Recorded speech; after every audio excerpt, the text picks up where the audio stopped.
Today we're talking about Frieza's Empire, and we're going to talk about a topic that usually doesn't get talked about a lot in the Dragon Ball universe, and that's money.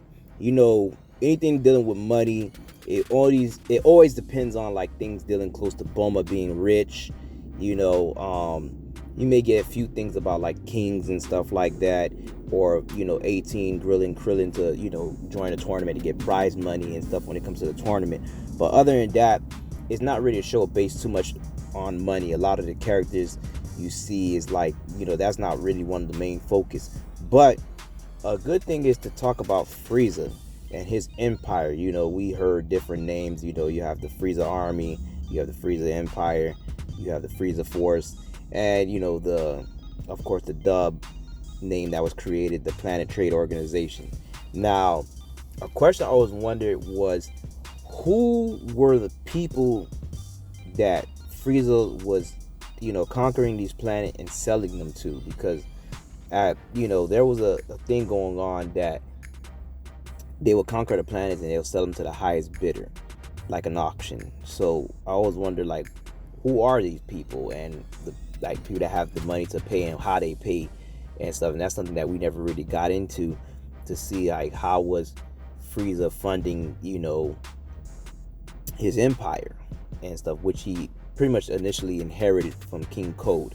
So we want to like get into a little bit of that, and just to look at some of these other, races and beings that were around. And because sometimes if you just look at the show, things sometimes get so simplified that hey, Frieza just wants to conquer things and probably don't really like, everything's probably just brought to him so he don't have to worry about having money or spending money, which I don't think he does. They'll probably just give him stuff. But at the same time, to have a full functioning type of society and army and force, funds have to be deployed. And how does it work exactly, when it comes to working with different aliens that's on his team, and different planets and all this other stuff. So that's things that we just want to get into.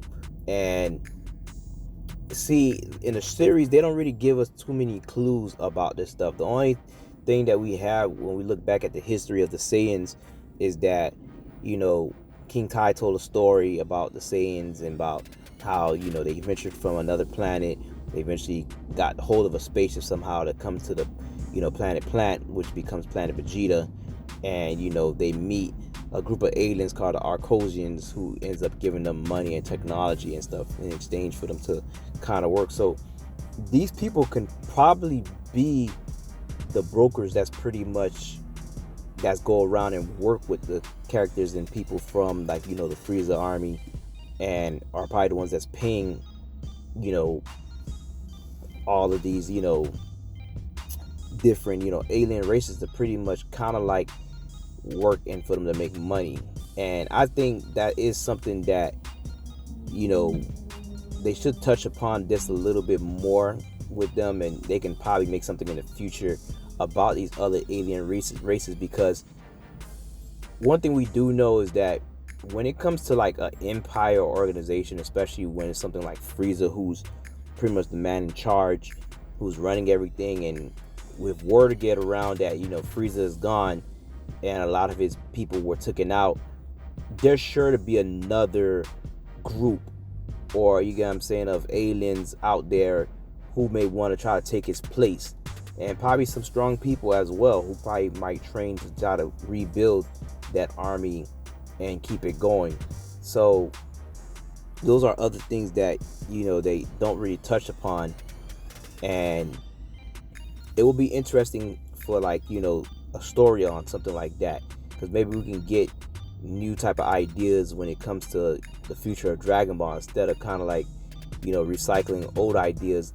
Now I understand that some stuff, especially movie stuff, that they bring into the the continuity now, and that will make a lot of sense, and that's interesting. But they can also use some of these to create new stories that will be interesting. And there's just so much lore that could be explored.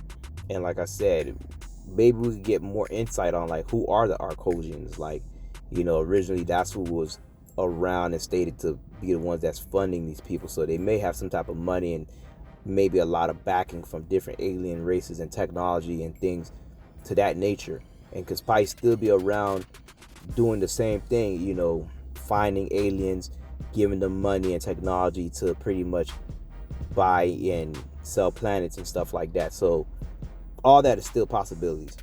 So get in the comments, tell us what you think, and we'll see you on the next video.